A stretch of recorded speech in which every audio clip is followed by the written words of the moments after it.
Après plus de 75 ans d'existence et malgré les réserves d'une partie de la communauté internationale, l'Agence de l'ONU pour les réfugiés palestiniens doit cesser ses activités sur l'ensemble du territoire israélien. La nouvelle législation israélienne doit entrer en vigueur ce jeudi pour interdire les activités de l'UNRWA sur le territoire israélien.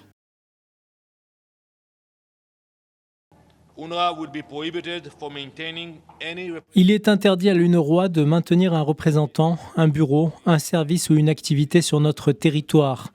Israël mettra fin à toute collaboration, communication et contact avec l'UNRWA ou quiconque agissant en son nom. Conformément à la loi adoptée par le Parlement israélien en octobre dernier, tout contact avec les fonctionnaires de l'UNRWA sera interdit.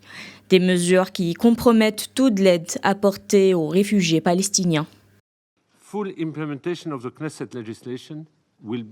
La mise en œuvre de la législation de la Knesset sera désastreuse. Interdire les opérations de l'UNRWA à Gaza compromet la réponse humanitaire internationale. Cela intervient à un moment où l'aide humanitaire doit être considérablement accrue. L'attaque incessante contre l'UNRWA ne fera qu'aggraver les conditions de vie déjà catastrophiques de millions de Palestiniens. Le flou demeure quant à l'avenir d'activités indispensables pour les millions de Palestiniens. Sur le terrain, les membres de l'UNRWA font part de leurs inquiétudes, d'autant plus que les besoins sont immenses dans la bande de Gaza et en Cisjordanie. Si on supprime soudainement l'éducation et les soins de santé dont bénéficient des milliers de personnes à Gaza, les conséquences sur la stabilité sociale seront très graves. Si on retire ces éléments de base qui constituent les pierres angulaires de chaque société, cela ne fait que nuire à sa stabilité.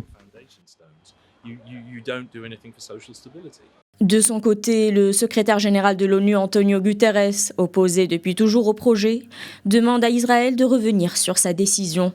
Israël refuse de céder, sur fond d'accusations de complicité à l'attaque du 7 octobre, accusant 19 employés de l'UNRWA d'y avoir participé.